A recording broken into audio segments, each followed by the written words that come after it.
우리는 민족 상전의 비극인 6.25 사변이 일어난 지 75주년 되는 6.25 상기 기념주일이죠. 75주년이 되었다는 말은 75세 이상이 된 분들만이 6.25를 경험했던 얘기죠. 그것도 75세 돼도 그때 태어났거나 갓난아기였거나 5세 이전이죠. 그런데 이제 많은 세월이 지나면서 요즘 젊은 학생들은 6.25 사변이 무엇인지를 잘 알지 못한다고 그래요. 저도 깜짝 놀랐어요.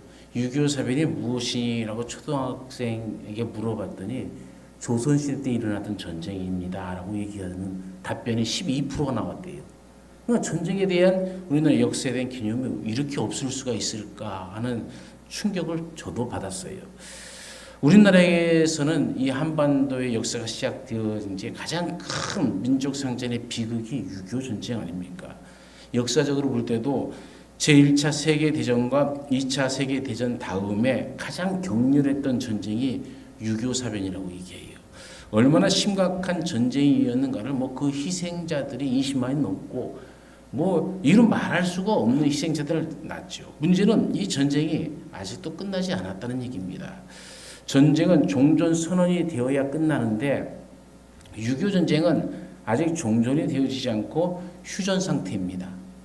6.25 전쟁의 상흔은 이산가족 문제와 남북 간의 심각한 대치로 지금까지 계속되어지고 있지 않습니까? 헌법상 남한의 주적은 북한입니다. 물론 북한의 주적도 남한이라고 되어 있죠.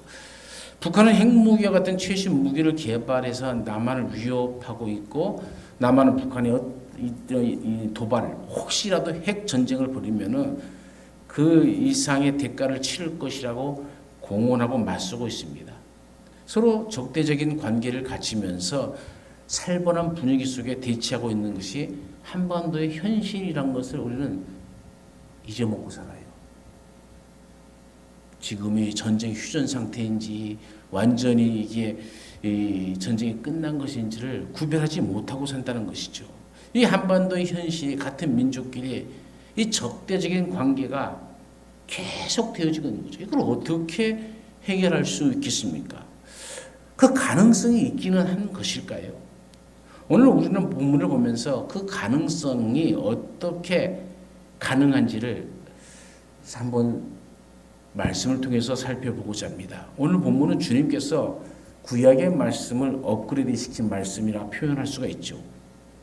주님은 나는 너에게 이르노라, 나는 너에게 이른다 라는 말을 이 마태복음 5장 20절, 22절, 28절, 32절, 34절, 39절, 44절 계속 나는 너에게 말한다, 나는 너에게 이른다 계속 이 말이 반복해 나오죠. 노하지 말라, 간음하지 말라, 맹세하지 말라, 악한 자를 대적하지 말라, 원수를 사랑하라. 이 5가지 중요한 말씀을 가르치시기도 합니다. 마태복음 5장 21절 이하의 주님의 가르침에는 일정한 패턴이 나옵니다. 그 첫 번째는 구약 성경을 인용함으로써 너희가 이렇게 들었다라고 당시의 형편을 말씀하죠. 그리고 두 번째는 나는 너희에게 이른다 하시면서 그 말씀에 대한 새로운 의미와 해석을 하십니다. 이 주님의 말씀을 들으면서 사람들이 느끼는 것은 두 가지죠. 그 첫 번째는 의심의 눈초리로 예수님을 바라본다는 거죠. 저분이 누구시간데 구약의 하나님의 말씀을 폐하는 엄청난 이 잘못을 저지르고 있는가? 여기에 대해 주님은 스스로 답을 하시죠. 17절 말씀에 보면 내가 율법이나 선지자를 폐하러 온 줄로 생각하지 말라. 폐하러 온 것이 아니요 완전하게 하려 함이라 라고 말씀합니다. 주님은 스스로 내가 가르치는 것은 율법이나 선지자 구약의 말씀을 폐하는 것이 아니다 라고 말하죠. 오히려 온전하게 하기 위해서 오셨다라고 얘기합니다. 여기서 우리는 주님이 하나님이심을 확인할 수가 있는 거죠. 여러분 구약의 말씀은 하나님의 말씀 아닙니까? 그 하나님의 말씀을 완전하게 하신다는 것은 하나님 외에 다른 누가 할 수 있는 일이 아니지 않습니까? 하나님이 하신 말씀을 어떤 사람이 건드릴 수 있고 또 어느 누가 온전하다고 그렇게 가르칠 수 있겠습니까? 그런 분이 있다면 그분은 곧 하나님 자신이거나 하나님보다 더 위에 있는 분이 되겠죠. 그런데 그런 사람은 없습니다. 그런 신도 이 세상에는 없습니다. 오직 하나님 본인만이 할 수 있는 일이죠. 두 번째는 이런 말씀을 누가 실천할 수 있을까라는 의구심이죠. 오른편 뺨을 치고도 왼편도 돌려대라는 말씀을 누가 실천할 수 있을까요? 사람이라면 오른편 뺨을 맞으면 화를 내고 자기도 상대방을 때리는 것이 당연한 것이지 어떻게 왼편 뺨을 또 때려봐 하고 때릴 수 있을까요? 내밀 수 있겠냐는 거죠. 이것은 실천하기 어려운 불가능한 일이 아니겠는가? 아마 예수님의 말씀을 듣는 사람은 그렇게 생각했을 것이 아닌가 생각을 해봅니다. 이런 생각이 상식적으로는 당연합니다. 정말 주님의 말씀을 실천하는 것이 어렵고 현실적으로 불가능에 가깝습니다. 그런데 여러분 중요한 사실은 현실적으로 불가능한 일이라고 생각하고 실천이 되지 않기에 이 세상은 발전되지 않는 것이고 변화되지 않고 계속적으로 악순환이 계속된다는 겁니다. 문명은 발전해서도 인간성은 안 변한다는 얘기죠. 여러분 남북 간의 관계에서도 이것은 사실 아닙니까? 북한은 남한을 계속 위협하고 남한에 대해서 거친 말을 쏟아냅니다. 뭐 서울을 불바다로 만들어버린다는 말을 우리가 얼마나 많이 들었습니까? 지금은 말뿐 아니라 실제적으로 남한에 치명적인 위협을 가할 수 있는 핵무기를 개발한다고 저게 난리를 치고 있지 않습니까? 이미 이 핵연구가들은 북한은 이미 핵무기의 완성 단계에 있다라고 평가를 하고 있습니다. 이런 북한에 대해서 남한도 지지 않죠. 우리도 핵무기를 개발해야 된다는 말이 점점 많아지고 있고 이것이 안 되면 미국과 핵무기를 공유해야 한다는 말까지도 합니다. 또 북한이 도발하기만 하면은 그 이상으로 보복을 하겠다는 말을 아주 공언하고 있지 않습니까? 이런 악순환이 계속되면 그럼 한반도는 어떻게 될까요? 우리와 우리 자녀들은 어떻게 될까요? 우리 후손들은 어떻게 되겠습니까? 남북한의 관계는 더 험악해져 갈 것이 뻔한 일 아닙니까? 남북한이 함께 잘 살 수 있는 평화 공존은 물 건너간 것처럼 보입니다. 그렇다면 이런 악순환을 끊고 이 한반도에 평화가 임하고 전쟁의 소문이 사라질 수 있는 방법은 없는 걸까요? 주님의 본문을 통하여 분노와 보복의 악순환을 끊고 평화와 행복의 길로 나아갈 수 있는 하나님의 비밀을 보여주고 있습니다. 주님은 먼저 당시에 통용되는 율법적이고 상식적인 말씀을 합니다.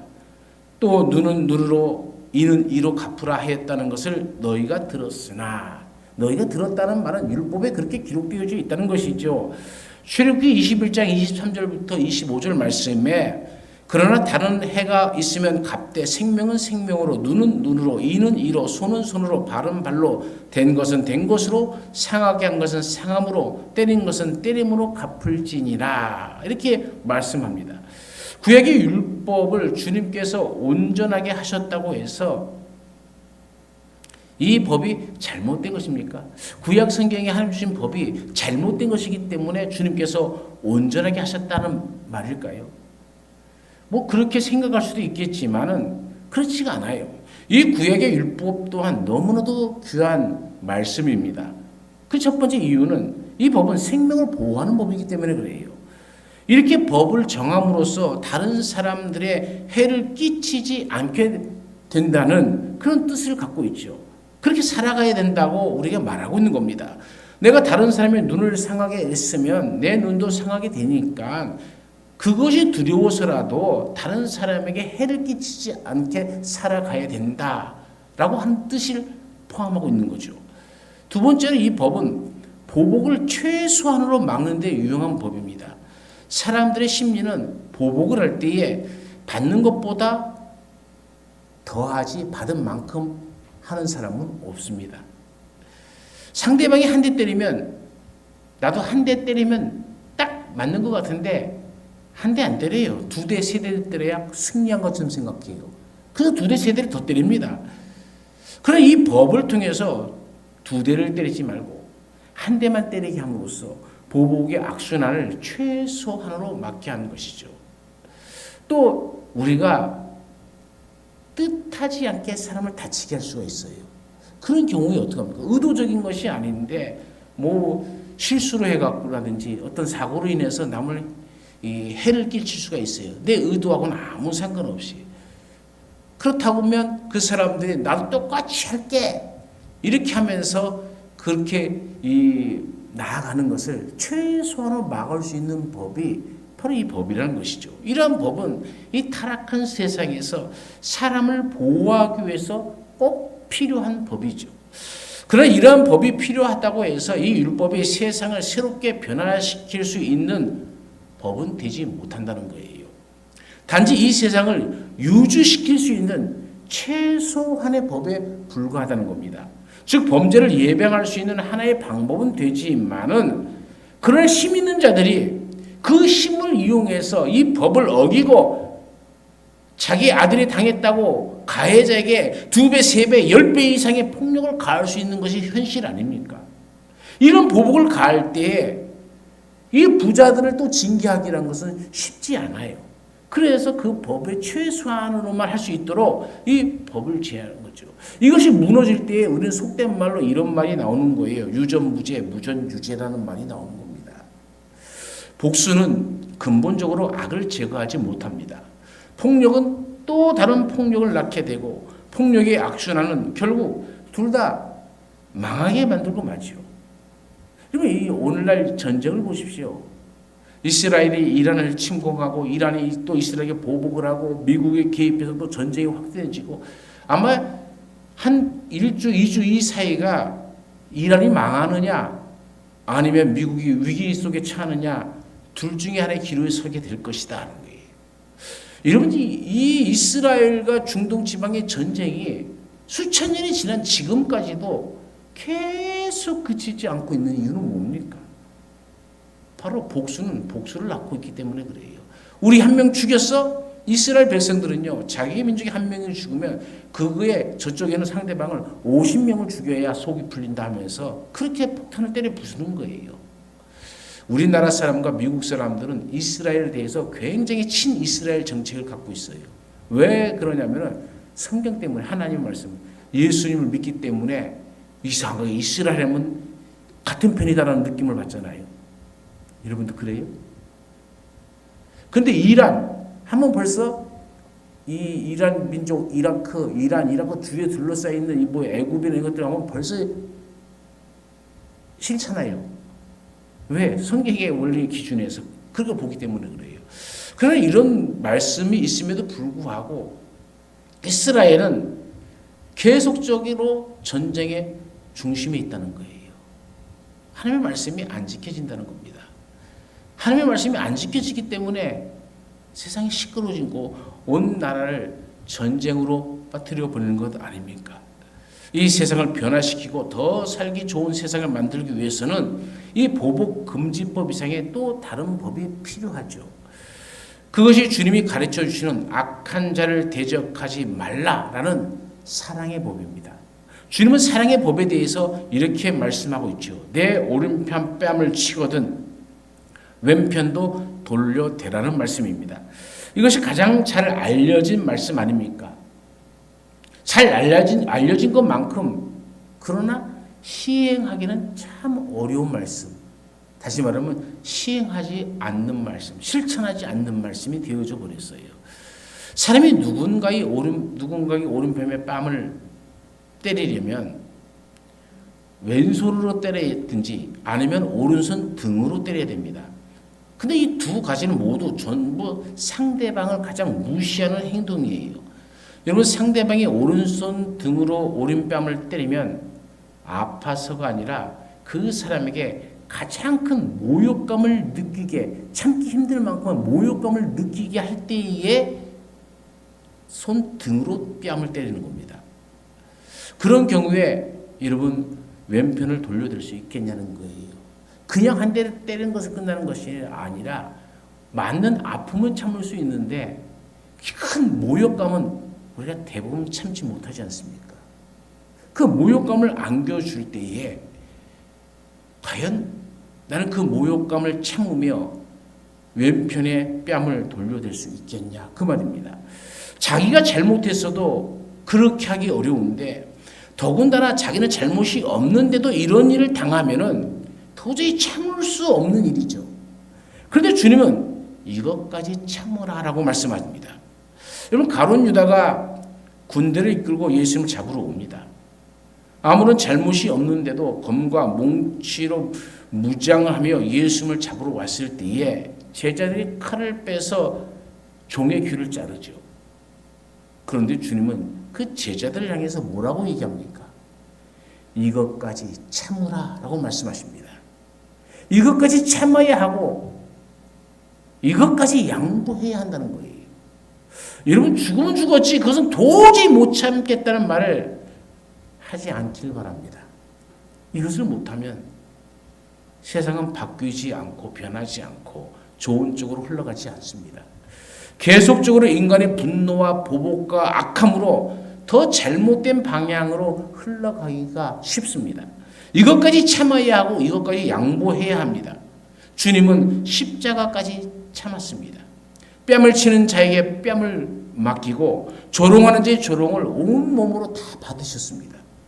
주님이 이렇게 십자가의 고통과 수치를 참으시고 감당하셨을 때에 구원의 이 큰 역사가 오늘 우리에게 은혜가 되어서 임한 것 아닙니까? 주님이 이렇게 하셨기에 우리도 그렇게 해야 하고 또 우리도 할 수 있습니다. 주님의 십자가의 사랑을 느끼고 감사하며 그 사랑이 우리 마음속에 이루어진다면 우리도 얼마든지 할 수 있습니다. 오른편 뺨을 때리면 왼편도 돌려대어야 됩니다.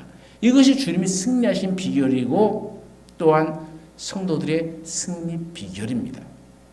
그러나 이 정도로 이 말씀이 끝나는 것은 아닙니다. 왼뺨을 돌려라. 먼저 오른뺨 치면 왼뺨을 돌려라. 이런 깊이 숙고해 보십시오. 사실 이 말씀이야말로 교회가 너무나 오랫동안 잘못 해석해온 말씀이죠. 폭력의 피해자로 하여금 더 큰 폭력에 순응하도록 교회가 가르쳐 왔습니다.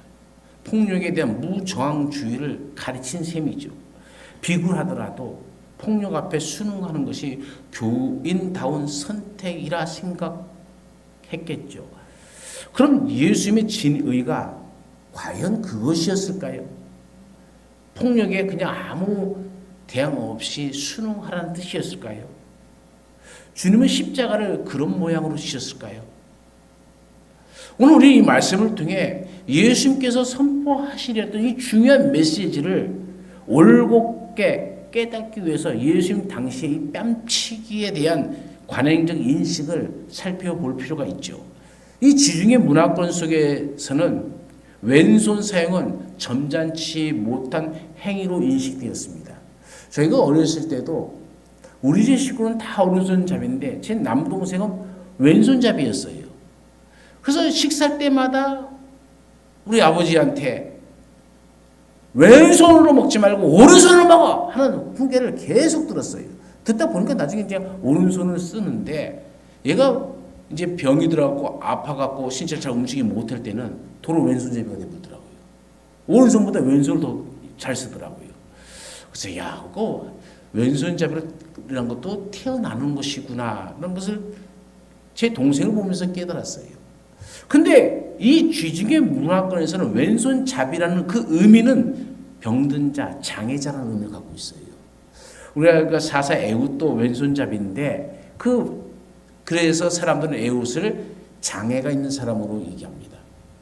여러분 보세요. 왼손 사용해서는 안 된다는 거예요. 장애를 가진 손을 가지고 뗀다는 것은 그만큼 그 사람을 무시하는 결과가 되는 것이죠. 당시 쿰란 공동체에서는 자기들이 거룩하게 살기 위해서 동떨어져서 자기들만의 이 신앙적 삶을 만들어갔죠. 그런데 사람이 아무리 그래도 싸울 일이 벌어져요. 그럴 때 그 싸움 도중에 왼손을 사용하는 경우에는 그 쿰란 공동체에서 열흘간 추방을 당합니다. 그리고 그 행위에 대해서 반드시 참여를 해야만 다시 받아줍니다. 이런 오른손으로 사람을 때리는 경우에도 손등으로 치는 것은 그 나름대로 일정한 사회 정치적인 뜻을 가지고 있어요. 오른손이 손등으로 때리는 것은 신분이 높은 자가 낮은 자의 분수를 깨달아 예절 바르게 행동하도록 깨우치려고 할 때에 오른손 등으로 낮은 자의 오른뺨을 때립니다. 이를테면 노마인이 유태인에게, 주인이 종에게, 남편이 아내에게, 부모가 자식에게 까불지 말고 절도 있게 행동을 하고 분수 있게 자기 자리를 지키도록 권장할 때 오른손 등으로 때리는 거죠. 이것은 일종의 모멸감을 주는 행위입니다. 그 모멸감을 줌으로써 다시는 그런 일을 행하지 않도록 하기 위한 뜻도 있죠. 약자로 하여금 비굴하게 처신하게 하려는 강자의 몸짓이기도 한 것이죠. 그렇다면 이 같은 당시 상황의 빛 아래에서 보면 예수님의 말씀이 갖는 의미는 매우 뚜렷해지는 겁니다. 오른뺨을 치면 왼뺨을 돌려라는 의미는 아주 명료해지는 거죠. 예수님은 왼뺨을 돌려 상대방으로부터 당당히 맞으라 이렇게 얘기하는 거예요. 왜 당당히 맞느냐? 나는 당신의 부하나 똘마니가 아니다 라는 그렇게 외치는 당당의 주격 선언이라는 것이죠. 이것이 바로 하나님의 창조의 원리입니다. 인간은 누구나 동일하게 태어났습니다. 지위를 만들고 그 안에 직분을 만든 것은 인간이죠. 그리고 그 안에 위아래 상하를 만들어 놓고 지배하고 지배받으려고 하는 것은 인간의 제도이죠. 하나님의 제도는 평등입니다. 누구나 동일하다는 거예요. 지금 너희가 비록 종이 되어서 누구의 신하가 되어서 누구의 남편의 그 아내가 되어서 어떤 부모의 자식이 되어서 네가 억울하게 맞는다 할지라도 그 억울함에서 네 주격선언을 하라는 얘기예요. 당당하게 맞으라는 얘기예요. 나는 잘못이 없습니다. 근데 때린다면 내가 맞겠죠. 나는 맞습니다 하면서 그 앞에 당당하게 서라. 이것은 수동적인 것이 아니라 적극적이고 능동적인 비폭력적인 저항 선언이기도 합니다. 더 아프지만 더 모멸감을 느꼈지만은 의젓하게 맞음으로써 당시 노예, 종, 여인, 아랫사람들을 사람 취급하지 않는 그 사회 속에서 나도 당신과 같은 사람이라는 이 인간 선언, 나도 하나님의 피조물이라는 이 인간 선언을 우리가 하면서 살아가야 된다는 것이죠. 그런데 실제로 로마 사회에서는 이 같은 저항 선언이 죽음에 이르기도 했습니다. 주인은 노예의 생사 여덟권을 주고 있었기 때문이죠. 특히 열등감에 사로잡힌 강자일수록 약자의 당당한 비폭력 저항을 추악하고 아주 못된 사람으로 취급해서 죽음으로 내모는 경우가 허다했습니다. 제가 군대에 있을 때에 겪은 경험을 짧게 얘기 드리자면, 저는 전차 중대에 있었어요. 중대 안에 교회가 없었죠. 그래서 외부로 나가서 예배를 드려야 됩니다. 부대에 얼마 오지도 안 된 제가 주일을 예배 드린다고 나갔다 은혜 받고 돌아왔더니 분대장이 화를 내면서 저를 포함해서 제 동기 6명을 쫄병들을 딱 세워놓고 꽃갱이자로 구타를 하기 시작합니다. 저의 잘못은 주일에 중대에 할 일이 많은데 한가하게 교회 예배 드리고 와 하는 그런 생각으로부터 시작된 거죠. 여러분, 강원도의 1월 말은 엄청난 추위입니다. 시베리아보다 더 추운 것 같아요. 제가 제일 끝에 서 있는데 분대장이 순서에 따라 곡괭이자로 내리치니까 앞에 쫄병들이 뭐 엄살인지 뭔지 엎어지면서 아라라 하면서 아파 죽겠다고 소리치며 뒹굴뒹굴 둥굽니다. 퍽퍽 때리는 소리와 비명의 소리가 터져 나오는데 저도 잔뜩 긴장했죠. 매 맞는 것보다 이 다가오는 위협, 그게 참 두려웠습니다. 내 차례가 왔을 때 어차피 맞을 걸 떳떳하게 맞자. 어금니를 단단히 물고 눈을 지그시 감고 그래 때릴 테면 때려봐라 했는데 이 어깨 위 뒤쪽으로 몽둥이가 푹 떨어지는 소리가 들려요. 퍽 했는데 생각보다 안 아파요. 그래서 나도 모르게 눈을 뜨고 지그시 웃었습니다. 생각보다 안 아프네. 이런 웃음이죠. 근데 분대장은 더 열받은 거예요.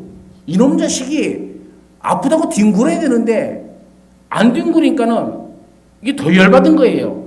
그러니까 야, 5놈은 다 들어가. 이미병 너 남어. 그러면서 이 새끼 웃어? 비웃어? 하면서 진짜 한번 맞아봐라고 진짜 때리는데 죽는 줄 알았어요. 다른 사병보다 몇 배나 더 얻어 터졌죠. 그 영하 20도에 가까운 그날 그 구타로 끝나지 않고 저녁에 몰래 불러나갔고 팬티 하나만 남겨놓고 다 벗기고 엎드려 뻗쳐를 500회를 하라고 하는데 죽는 줄 알았어요. 야, 이게 함부로 개기는 게 아니구나 그런 생각도 들었어요. 여러분, 겨울 찬바람이 이 살갗을 닿을 때에 정말 비수를 찌르르 듯한 그 통증이 오더라고요. 아, 이런 거구나. 그런데 가만히 생각해 보면 그랬던 거예요. 저희 당당함이 가해자에게, 특히 열등감에 사로잡힌 가해자로 하여금 더 추악한 폭력을 가하게 한 거죠. 왜 이 고참은 열등감에 사로잡혔을까? 저는 저녁 때까지 생각을 해봤어요. 근데 저희 그때 했던 고참은 고등학교를 졸업하지 못했고 이 부대에 들어와서 어쩌다 보니까 저보다 고참이 됐는데, 제 동기들은 6명이 그 부대에 한꺼번에 들어갔는데 다 대학생이에요. 대학을 졸업했거나 대학생이거나. 그러니까는 지 자체가 미운 거더라고요. 이런 열등감. 그러니까 이놈들 안 잡아놓으면 배웠다고 나를 무시할 수 있어라는 그 생각이 있는 거죠. 나중에 고참이 제대하면서 정말 미안했다고. 그때 내가 왜 그런지 몰랐다고. 그러면서 제대를 하게 됐죠. 저는 이런 경험을 통해서 예수님이 십자가를 지시게 된 것은 너무나 당연한 일로 여겨지게 되었죠. 주님의 삶 자체가 왼뺨 돌리기의 삶이었습니다. 주님이 이 말씀을 종교 지도자들을 향해서 했으니 고난의 길로 걸어가지 않을 수 있었겠습니까? 예수님이 가시밭길 삶을 구태여 저 거창한 구원의 역사의 관점에서 교리적으로 해석하지 않더라도 그 외롭고 괴로웠던 예수님의 삶은 오늘 우리에게 가치 있는 메시지로 다시 살아나고 있는 거죠. 주님의 이 십자가에서 우리에게 보여주신 모습이야말로 왼뺨 돌리기의 감동적인 본보기 아니겠습니까? 여러분, 특히 십자가의 그 처절한 고통 속에서 가해자들의 무지를 안타까워했던 예수님의 그 너그러움. 아버지, 저들을 사하여 주옵소서. 자기들이 하는 것을 알지 못함이니이다. 십자가 줬으면은 다른 십자가 진 사람처럼 비명 지르고 고통스럽다고 소리치고 눈물을 흘리며 부르짖어야 되는데, 예수는 그 십자가 안에서 그들을 향해서 아버지, 저들을 사하여 주옵소서. 자기들이 하는 것을 알지 못함이니이다. 이 말을 들었을 때에 저들의 심정, 종교 개혁자의 심정은 어땠겠습니까? 예수는 그 십자가에서 자기를 십자가에 매단 그 사람들에게 왼뺨을 돌려 대신 겁니다. 이것이 바로 예수님의 삶이고 십자가의 극치입니다. 만일 예수님이 그때 그 십자가 위에서 그들에게 자신의 억울함을 퍼부었다면 가해자들은 뭐라고 생각했을까요? 아마 코웃음 치며 너도 별 수 없는 인간이구나. 그래, 그럴 수밖에 없지. 살려달라고 해봐. 그럼 내가 살려줄 수 있어. 그런 모습을 가지 않았을까요? 그러나 예수님은 뜻밖의 관용을 베푸십니다. 저들의 죄를 용서해달라고, 알지 못해서 그런다고. 그 말을 들었을 때에 그들의 당황과 그 수치스러움, 그것이 예수님의 삶 속에 왼뺨 돌리기의 삶이었다는 것이죠. 예수님이 이 말씀을 하셨을 때의 말씀을 듣는 이 청중의 반응을 한번 생각해 보세요. 만일 예수님께서 누가 너희들이 오른뺨을 오른손 등으로 치면 고개를 숙여 순종하라, 또는 잘못했습니다라고 빌어라, 또는 맞지 않게 달아나라고 하셨더라면 청중들이 놀라워하거나 분노하거나 웃거나 하지 않았을 겁니다. 왜냐하면 그 같은 순종의 몸짓은 그 당시 누구나 다 행하고 있는 모습이에요. 그럼 관례대로 때리면 맞아야죠. 주인이 때리면 맞아야죠. 그럴 때 맞을 때, 야, 안 맞으려면 우선 피하고 봐. 뭐, 당연한 얘기 아닙니까? 충분히 예측할 수 있는 말씀이죠. 그런데 너무나 당연한 말씀일 뿐, 거기에 흥분할 일이 없고, 우리의 심장에 뛸 이유가 없는 거예요. 당연한 말 했으니까. 그런데 예수님은 왼밤을 돌려라. 이렇게 말씀하는 겁니다. 이것은 강자의 오른손바닥으로 때릴 때에 피하거나 숨거나 잘못했습니다 하지 말고 당당히 맞으라. 그 얘기입니다. 오른손 등으로 맞아 생기는 이 경멸의 아픔은 오늘 손바닥으로 맞는 아픔보다 정신적으로 더 큰 고통이 오죠. 육체적으로 정신적으로 더 아프게 맞되 당당한 모습, 의젓한 모습을 보여줌으로써 비폭력 저항을 적극적으로 시도하라는 것이 예수님의 뜻입니다. 아프게 맞으면서도 평화스럽게 미소를 머금으며 만든 자세를 적극적 자세라고 하죠. 그것을 잃지 말라는 겁니다.